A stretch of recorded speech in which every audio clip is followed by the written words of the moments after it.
Waaqayyoon abbaan qaba. Akkas eebbifame. Adadaan si eebbisaati hin deema laa. Waaqayyoon sun haadha qabaa? Waaqni nuyi nama foon uffateetu haadhaaf abbaarraa dhalate malee waaqni uumaadha. Haadhan qabu. Suni mul'ata dimshaashaanuu beekamaadha kama. Ati maaf dubbachuu dadhabdaree ati haadhan qabu jedhi kaa? Ifa bar kun haadha akkan qabaanne ani isattis hin beekna miire.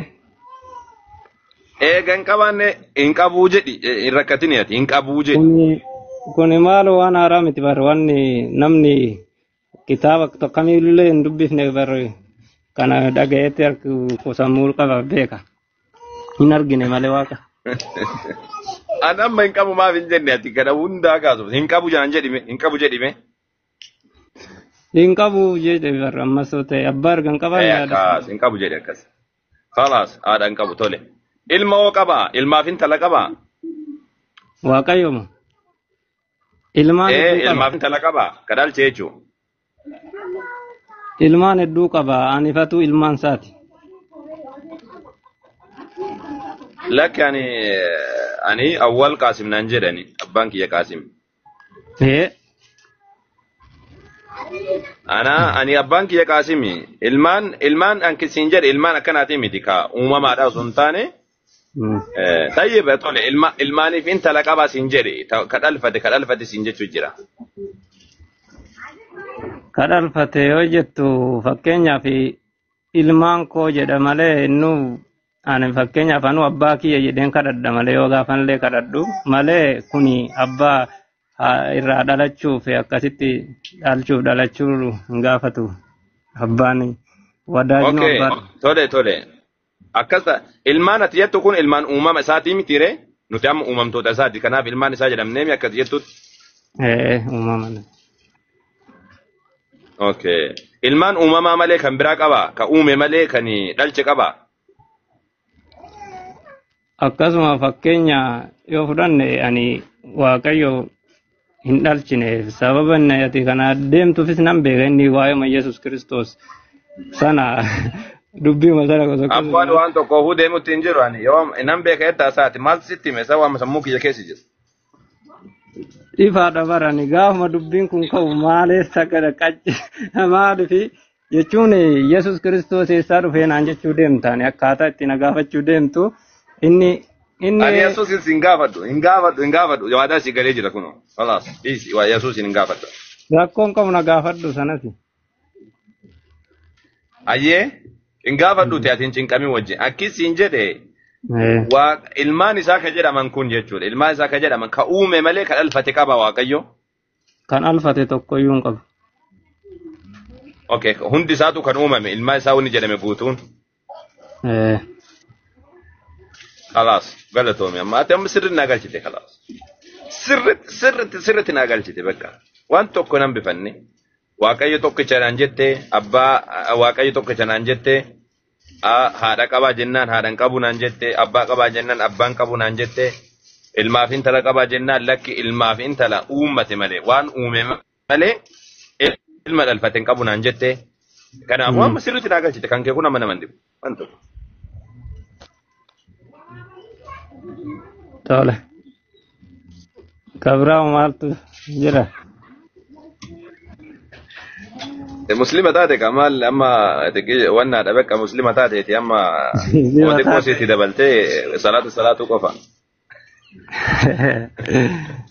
Muslima taateen akkam yoo fakkeenyaaf muslima taateen akkam muslimaa jettu.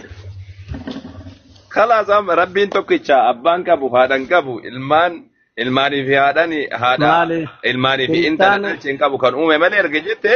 Ati rabbi kana bekka muslima taate jirta amma xiqqishuma wayii siyaafa cinaa tokko shanta muslima taate xiqqoma siyaafa. Kiristaanni Waaqayyo haadha qaba ammas immoo fuudhee dhalcheera akkasitti gaa'ela gaggeesseera hin jedhu amannaa akkas jedha kiristaanni. Kiristaanni akkas jedhee kiristaanni Waaqayyo haadha qabaan hin jedhan kanumaan nu rakkisaniimi. Waaqayyo ijaanoo argine hin beeknu ka anisatis Waaqayyo nama kamittuu nutti ijaan hin mul'anne hafuuraan Anaafati gara tokko jirraa bara. Anaafati gara tokko jirraa bara. Anaafati gara tokko jirraa. Maal jenne wal morminame.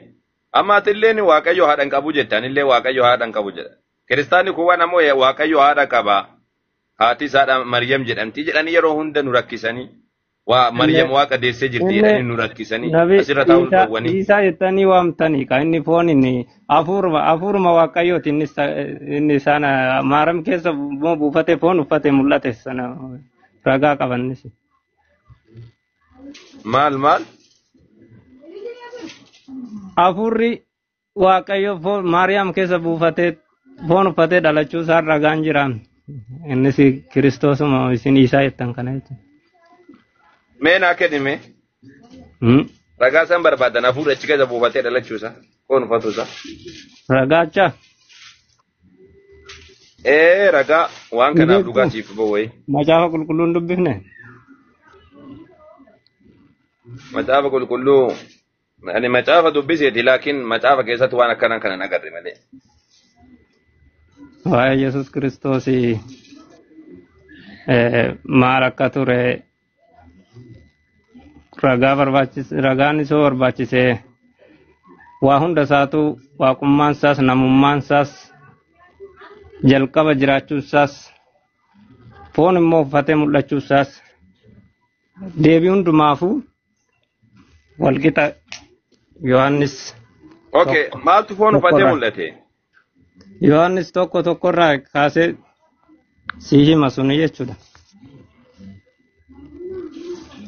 Akkasiin jedhe maaltu foon uffate? Waaqatu foon uffate isaa? Sagalicha foon uffate. Sagalee Waaqa. Sagaleen maal? Sagalee jechuun maal jechuudha? Sagalee jechuun ka dubbii Waaqaa jechuudha. Dubbii Waaqaa isa kam? Ka maal jedhetu foon uffate? Dubbii Waaqaa kama inni maal jedhetu foon uffata? Foon akkamitti uffata? Foon ka uffatu? Foon maalirratti uffifama? Lafee irratti uffifama malee foon? Baayoloojii barattee jirtaasa? Baayoloojii yoo barattee jiraate foon lafee irratti uffifama malee foon lafee wannaa irratti nuffifamu. Sagalee irratti nuffifamu. Sagalee cikaa Waaqaaf wanti dadhabame hin jiru beette. Waaqni sagalee foon nuffifneeti. Aname kana sagaleetti Waaqni sagaleetti foon uffate kan jedhu hin jiru macaafa keessa sagaleetti foon uffate kan jedhu hin jiru. Yohaannis wangeela Yohaannis tokkuma bani. Sagalichi tokko yoo bante maal suni sagalichi jalqaba waan hundumaa ture jedhe hin jedhu. Foon uffate hin jedhu mee dubbisme. Sagalichi jalqaba waan hundumaa dura ture jedha. Akkasumas immoo sagalichi Waaqayyoon bira ture jedha. Sagalichi ofii isaa Waaqayyoo ture jedha. Sagalichi innumti immoo Waaqayyoo ture. Mee tiree foon uffate ka jedhu. Foon uffate ka jedhu mee tiree. Foon uffate ka jedhu. Achuma keessa isuma keessa. Naafidi kaama dubbisi kaa. Dubbifadhu kaa macaafa gadi fidadhu reeyi. Fidadhuuti dubbis malee ani kana bira jiru akkas hin jedhuuti ani isaa fuudhee dubbisessa. Dubbifadhu naan jetta. Waan hin jirre isaa fuudhee dubbisaan hin jedhu macaafni na bira jiru akkas hin jedhu akka ta'etti. Foon uffatee hin jedhu sagalichi. Hin jedhu. Hin jedhu kiyya kana bira jiru akkas hin jedhu macaafni. Tole. Kiyyaan dubbisa. Dubbisee kan keessa. Wayyee. Uummanni jalaanii kijibdii naatiin jechaa jiru dhiyoo akkan shaada qabadhe itti himaa. Eenyu bira shaadaa qabatte? Ana dagateera tana bira qabatte. Ustaas Abdiin na qabachisiise. Okay, Abdi situ shaadaa qabsiise isaa? Mashallah, reefu islaamummaa qabatte taa akkasiidha irraa godhaa jiru. Viidiyoon kaaf inshallah jajjabina obboleeyyan keenya. jarjarina yaa rabbi Viidiyoo warraa jechani. Warraa jechaafani. dhiisi homaa rakkisu abshiri abshiri Okay. uummanni akkasumatti wanna jedha amma si qofa anayyuu akkasuma godhaniiti dhiisatu fira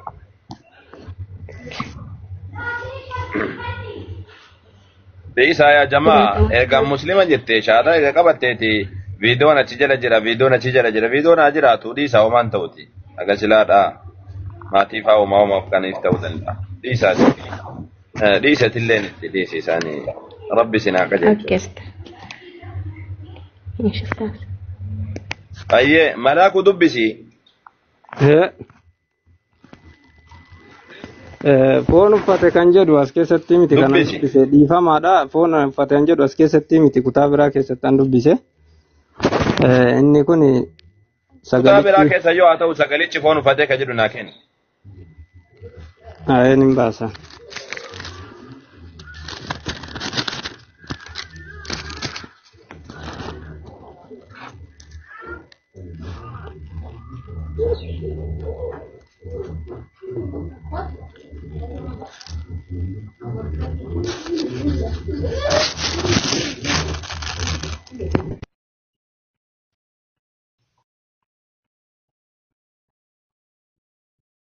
rabbiin abboo wannaa kana jala isin haa baasu abboo dhamaasaa kana jala yaa ijoollimee taa'ati ilaalame xiinxallame waan irra jirtan kana wallaahi jibba islaamaa qofaaf osoo hin taane mee taatuma akkanuma xiinxallame maaluma dubbachuu jirra maal yaadu jirra jedhaati mee ijoollee keenya kan kiristaanaatiin jedha mee jarri kun jibba qofaaf nuti dubbachuu jira wamatu jira laata jedhaati yeroo takka takkame gattaatuma xiinxallame wama dubbataa jirtan kana.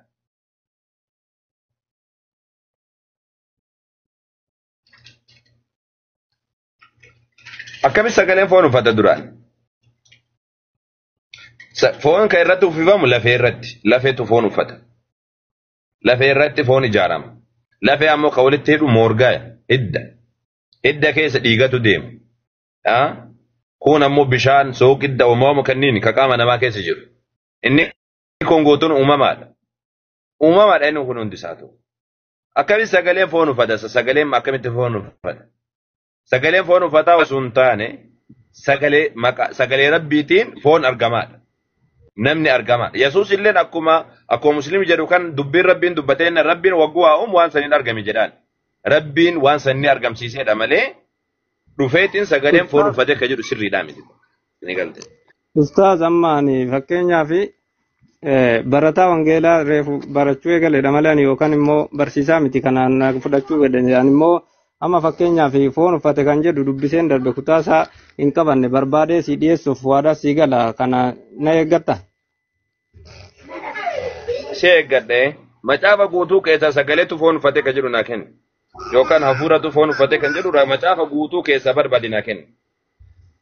Kanaadha malee ani amma fakkeenyaaf deebisii kennuudhaaf amma harkaaf harkatti itti qophaa'een dhufne barbaadeen macaafumarraa immoo ani dubbisee darbee fi bakka isaatti barbaadadhee siifan deebisa jechuudha ammumaayyuu nan deebi'a. Okay, rakkoon qabdu. Akkin siin jedhe yaa malaakuu keenya. Tokkichummaan rabbi akka dura ibsite sanitti nama hin dhibdu sii galte akka dura ibsite sanitti nama hin dhibdu. Laakiin booda irratti yeroo ibsitu ammoo akkaataa nama dhibduun ibsite. Sababni isaa maaliin si fakkaate? Akki duraa sun uumama ati irra jirtudha. Uumama ati rabbiin si keessa kaa'e akkaataa rabbiin itti ibsuu dandeessu. Inni sun sirriidha. Laakiin booda irratti ammoo Yesuus nama ta'e waaqatu nama ta'e wagguu jettu ammoo inni kuni waan sammuun illee fudhatu miti. Waan sirriidhaati miti inni kun. Waan godhatimee dubbisi barime. Yesuus Kiristoos waaqatu dhufee osoo hin taane ergama rabbiitti dhufe. Gabricha rabbiitti dhufe. Macaafa duraanii kana biyyoota wagguu dubbiste fakkeenyaaf amma Isaayyaas boqonnaa 42 yoo dubbiste jechuudha. Lakkoofsa tokko irra jechuudha. Yesuusiif dubbatamedhanii dubbatani. Maal jedha? Gabrichi koo inni an ol qabu isa kana jedhee dubbatee jedha. Kiristaanotni kun wanni kun Yesuus ilaallataa jedhan. Gabricha rabbiitti dhufa jedhamee mootii rabbiin dibetu dhufa jedhamee masiihichatti dhufa jedhamee beeksifame malee waaqatu dhufa jedhamee nam tokko dubbatee hin jiru. Waaqatu dhufeetiin dhalataa kan jiru nam tokko dubbateetiin hin jiru. waaqayyo si galtee waaqni ufii isaati dhufee dhalata kan jedhu lakkin jiru masiin akka dhufu mootiin akka dhufu si galtee wantoonni ammas nabiyyiin akka dhufu gabrichi rabbi akka dhufu namni raajiin harka isaatti hojjetamu akka dhufu dubbata malee macaafni waaqayyo dhufeetiin nuuf jecha gabbu'ee wanna jedhe kun sirriidhaa miti yaa isa kan osoo barsiisuu barbaachise silaa eenyu barsiisuu qaba yesuustu barsiisuu qaba yoo yesuus hin barsiifne eenyurraa fudhanna nuti isaa fakkeenyaaf yohannis tokko ati dubbiste sun waan yesuus dubbateedhaa miti sun waan abbaa yohannis barreesse sun dubbateedha yesuus maan dubbanne tayyib erga barsiisuu dhufe yesuus dubbachuu qaba ani waaqa jechuu qaba ani sagaleedha jechuu qaba ani hafuuratu akkana ta'e jechuu qaba waan hin dubbanne eessaaf hunee nuti dubbachuu dandeenya yesuusin hordofuu barbaannaan waan inni jedhe jala deemi nuti ammoo tokkichummaa rabbiitti yaamna akkuma atu dura dubbate san tokkichi rabbiidha rabbiin tokkichi sun abbaaf haadha hin qabu ilmaaf intalallee kadhalchi hin qabu inni tokkicha jechuun bakka khalaas tokkicha aangoo isaadhaa eenyullee wajjin qoodamuu hin danda'u inni nama miti namni isa miti uumama miti uumamni illee isa miti yesuus jechuudha inni wanni inni mul'atee fi akkuma beeknu dhala namaatti mul'achuun yoo qaama qabatamuun foon hin ta'e malee yesuus ergamaa ta'e otoo dhufeeti malaayikuma otoo ta'e dhufe way argina. Inni malaayikaa miti bare ergamaa namaattu jira rabbiin ergamaa fakkeenyaaf amma Yohaannis Cuuphaan maal ergamaa koo fuuldura siin erga jedhaami waaqayyo ogguu dubbatu ergamaa jechuun bar Phaawulosiyyuu an ergamaadha jedha an ergamaa Yesuusii jedhaami ergamaa jechuun malaayikaa jechuudha miti nama ergaa namatti geessu jechuudha. Fakkeenyaaf ergamaa ogguu jennu nuti ergamaa rabbiiti ogguu jennu malaayikaa jechuu sun taane ergamaa rabbiiti jechuun nama si galtee nama maaliiti nama ergaa rabbii geessu jechuudha malaayikaadha miti malaayikaadha miti nama ergaa rabbiitti geessu dubbiin rabbiitti dubbatan ta'e nama namatti geessu jechuudha. Olii dhalachuun isaa kun sobaaree amma fakkeenyaaf durbi ni ulfooftii ilmas ni deessi maqaa isaas immoo Amaanu'eel jettee moggaaftii kan jedhu Isaayaas keessatti kan dubbate waa'ee eenyu ibsa waa'ee Yesuus miti. Laasu waa'ee Yesuus hin ibsu waa'ee Yesuus hin ibsu mucaa zamana Isaayaas keessa jiru yeroo sanitti mucaa tokko wayiidhaa kan wannaadhaan wal qabatu yeroo sanitti wal qabatu mucaan sun dhalatee jira jedhaa barachitti. Dhalatee yeroo dubbata boqonnaa 7 irratti mucaan akka ulfaa'u raajiin dubbatamee ka'ee gasee dhalatee boqonnaa 8 irratti. Inni immoo Faayisaa biyya lafaa ta'ee raareeshi fakkeenya inni seenaa isaa maal keessatti dubbatama ree waa'ee isaa ergan taane mucaan achumarra jira Isaayyaas boqonnaa Isaayyaas imarra jira. Mucaan kun maqaan isaa eenyu? Maqaalee ni hima siyaa baasee siyaa dubbisu maqaalee ni hima maqaan isaa ebaluu jedhama jedhee si baasaa yoo barbaadde si baasa. Macaafuma keessa jira macaafuma keessa mucaan dhalatee ergasini maqaan isaa itti mogga'eetiin jira mucaan akkas jedhame sun Amaanu'eel kan jedhamee yaamama jedhamee dubbatame sun si galte waaqayyoon wajji jira kan jedhame yeroo sanii raajii yeroo saniif dubbatameedha Isaayyaas eenyuun akkas jedhee kan jedhu meesii dubbisa maal jedha mallattoo Amaanu'eel jedha bara Ahaaz ilmi Yootaan jedha lakkoofsa tokko irraa kaftee dubbisa Ahaaziin mootonni lamaa mootiin lamaadhaa itti duulee jennaan mootonni kun mucaan kun dhalatee osoo of hin barin dura mootonni kun caccabanii jedhee Isaayyaas itti hime. Ergasani boqonnaa 7 irratti si galtee boqonnaa 7 irratti maal jedheen anis jedhe raajittii bira nan ga'ee jedha isheenis ulfooftee ilma deessee waaqayyo akkana naan jedhe maqaan isaa Mahershaalaal Haash Baaz jedhii moggaasii jedhe si galtee mucaan maqaa isaa akkana kun ergasani otoo mucaan kun aabboo yookaan aayyoo jechuu hin beekin dura qabeenyi Damaasqootii fi boojuun Samaariyaa mootii Asooriin fudhatamaa jedhe mucaan dhalate maqaan itti moggaafame si galtee raajittii wayiiti kan hin deessii jedhamtellee mucaan dhalatee maqaan itti moggaafame san boodaan ammoo mootiin warra Damaasqootii fi mootiin warra Samariyaadha badan mootota lamaan durallee kan dubbatame san fakkeenya boqonnaa 7 irra deebitee yoo dubbiste maal jedheen kanarratti waaqayyo Isaayyaasin akkana jedhe atii fi ilmi kee She'aar Yaashub dhuma jal'isii haroo ol aanuu kan karaa lafa qotiinsaa namicha wayyaa miicuutti geessu sana irratti Ahaaziin simachuuf gadi ba'a jedheen. Eegasani Isaayyaas Ahaaziin maal jedheen lakkoofsa kudha afurirra jiraami maal jedheen laal lakkoofsa kudha lama irratti dubbisa.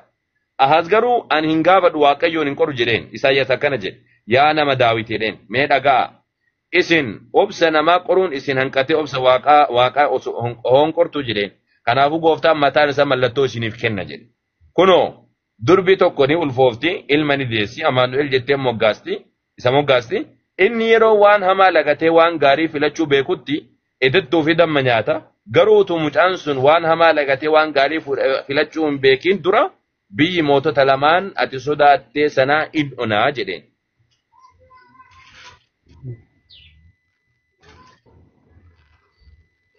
Sigaltee mootonni lamaan sunniin mucaan kun osoo waan barin dura waan hamaaf gaarii osoo addaan hin barin dura mucaan kun mootonni lamaan sun ni onanii jedheen.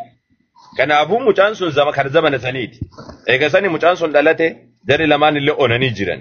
Akkuma macaafni jiru jechuudha. Waa Yesuus wal qabatuudhaa miti. Yesuus kan dhalate yoo. Yesuus kan dhalate nabiyyittu dhalate. Ergama rabbiittu dhalate. Sigaltee gabricha rabbiittu dhalate. Isa kana fakkeenyaaf Luqaas irratti mee dhaqnee siyaa dubbifnu. Luqaas boqonnaa lamarra jechuudha. Maal jedhaa?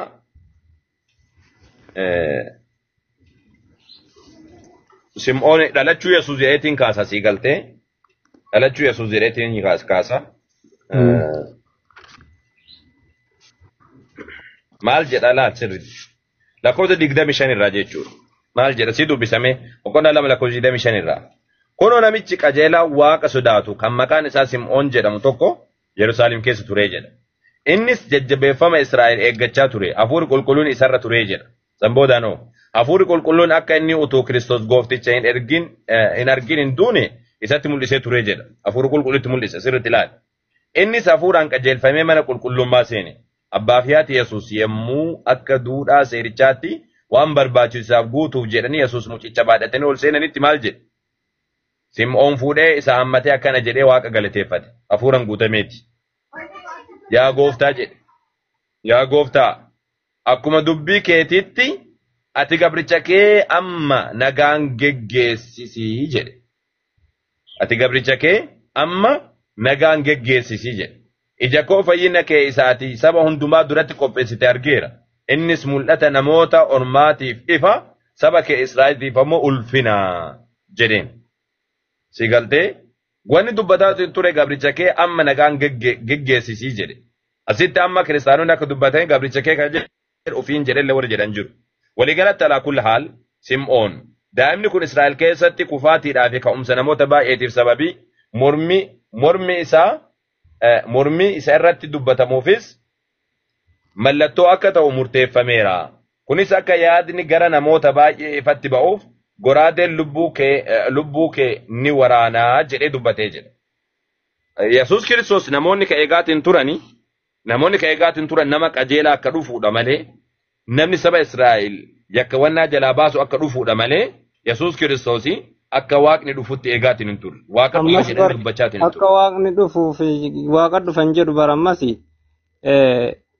akka inni dhufee erguma inni dhufee waan hundumtuu amma fakkeenya barrillee lakkaa'amu kan lafti waaqnillee kan araarame saba cubbuutiif aarsaa ofiisaa kennuudhaaf akka dhufe hin dubbata barmacaafni waa'ee uummata kanaati anaasa'u. Macaafonni Sani Phaawulos dubbise malee Yesuus hin barsiifne san malaaku. Macaafota hin qortuu ilaaltu garuu isaa waa'ee kootti ragaa ba'u dhugaa ba'u jedhee dubbate ofiisaatillee gara. Yaa malaaku cubbuu namaatiif du'u jechuun bare cubbuu baatu jechuudha miti bara. Siigaltee fakkeenyaaf amma nam tokko Oromoof jecha du'e jechuun cubbuu Oromoo baatee osoo hin taane waan Oromoo dubbatee Oromoo osoo garsu waan Oromoo osoo dubbatu du'e jechuudha. Yesuus Kiristoos cubbuu namaatiif jecha du'e yoo siin jedhee macaafni sitti dubbate Yesuus ammoo cubbuu san baachuudhaaf du'e miti cubbuu baadha jedhee jechuudha miti. Cubbuu dhiisaa jedheeti. Cubbuu dhiisaa jedheetiin sabaa kanaaf jechi isaa ajjeesanii jechuu isaati. Bakka fakkeenya isaa jecha boqonnaa 53 irratti Yesuus waa Yesuus dubbata osoo jennee jechuudha. Suniyyuu akkasitti ni kamu sila. Waliigalatti wannan si jechuu barbaadu. Yesuus Kiristoos waaqa miti kan dhufee lafarra jiru. Lafarrallee kan ture waaqa miti. Yesuus waaqa osoo hin taane ergama rabbiiti gabricha rabbiiti. Innillee ani waaqa jedhee dubbateetiin hin jiru. Silaasuu waan amma ati jettu kun dhugaa ta'e maaliif ani waaqa jedhee maan dubbanne isa ani duraan waaqa ture maan jenne hin jenne Yesuus takka waan waaqummaa isaa agarsiisuu irratti akka hojjetee hin beeku waan waaqummaa agarsiisuu irratti akka hojjetee hin beeku ani humna kootiin homaa gochuu hin danda'u jedhe waaqni akkana jedhee dubbata ani humna kootiin takka homaa gochuu hin danda'u jedheetiin dubbata Yesuus Kiristoos humna isaatiin homaa gochuu hin danda'u. Inni namoota barsiisa sana keessatti namoota saniif akka galutti dubbate malee jechuudha. Fakkeenyaaf bifa namummaa isaatiillee yoo fudhanne waaqni du'aan du'u jennaa miti. Bifa Eessatti Yesuus akka barsiisuuf akkas jedhee jira akkas jedhe. Fakkeenyaaf foon Yesuus yoom akkas jedhe akkas jettu kan. Eessa gaafii namoonni yeroo san wajjin jiran gaafii deebii sanarratti barraan deebisee kana dubbate malee ani ofii kiyyaa tokko gochuu hin danda'u kan jedheenis namoota isa bukkee jiran cinaa jiranitti akka haasa'u ibsa argite sanas. Yesuus yoom akkana isin jedhee sitti dubbata nama barsiisuuf jedhee jiraas. Namoota meeqa barsiisaa ani warruma inni barsiisee darbeerraan fudhadhe malee ammas ta'e. Eega Yesuus kana barsiiseeti. Yesuus sobee barsiisee moo dhugaa dubbatee barsiise? Yesuus soban barsiifne har'as ta'e ammas wanni dubbise. Okay, ani humna kootiin homaa gochuu hin danda'u oguu jedhu dubbii dhugaati moo dubbii sobaati? Ani immoo fakkeenyaaf inni immoo ani iddoo isiniif qopheessuu nan deema deebi'ee dhufee isinan fudhadha kan jedhe immoo ofitti amaneeti moo waan biraatti yookaan immoo Iddoo ani isin qopheessee jedhu iddoo mana abbaa kootiitti jedha sun mana ofiititti miti mana abbaa kootiitti jedha sun inni akka isin jedhe laa bakka san hin deemin osoo achi hin deemin dura Yesuus Kiristoos ani humna kootiin homaa gochuu hin danda'u gaafa jedhu dubbii dhugaati moo dubbii sobaati? Dubbii ani ofii godhe kaammoo waan inni godhe hundumaa argine mire. Wagguu akkana jedhu hin soba moo dhugaa dubbatee isin jedhe ani humna kootiin homaa gochuu hin danda'u wagguu jedhu. Humna kootiin homaa gochuu hin danda'u wanni jedhu fakkeenyaaf yoo nama gadi illee ta'e bar nama foon uffate namas ta'eera akka namummaatti yoo fudhatte homaa. Dubbii dhugaati moo dubbii sobaati isin jedhe yaa malaaku keenya. Inni dhugaa soban dubbanne eessumattu kana dhugaa malee ani kana siin mormu. Okay, dhugumaan ofii isaatti homaa gochuu hin dandeenyeemin. Inni dubbate kan dubbate jechuu jirra malee inni homaa gochuu hin goone waliin jechaa hin jiru. Dhugumaan homaa gochuu hin danda'u Yesuus ofii isaati. Ofii isaatti homaa gochuu hin danda'u kan jedhe. Ofii isaatti homaa gochuu hin danda'u erga ta'e akkamitti dhufeetoo akkamitti gara abbaattis deeme akkamitti immoo dhufee dhalootas barsiisee ani abbaa keessan jira inni na erge anatti amana waa hundumaafuu anatti amana isa na ergettis amana kan jedhu jiru mana abbaa kiyyaa keessa iddoo jireenyaa baay'eetu jira deebi'ees dhufee. Akkasiin jedhe yaa malaaku. Ani humna kootiin homaa gochuu hin danda'u wagguu jedhu. Ani humna kootiin homaa gochuu hin danda'u wagguu jedhu. Dhugaa dubbate moo Yesuus soba dubbatee dhugaadha naan jedhe. Dhugumaan humna isaatiin homaa gochuu hin danda'u moo in sobe Yesuus? Akkaataa itti godhu qaba kaama fakkeenyaaf namoonni gaaf sana gaafa rukutanii gaafa hidhanii gaaf maal jedhanii waaqummaa isaatiinis dandeettii isaatiinis ofirraa dhorkuu way dadhabe. Yaa malaaku.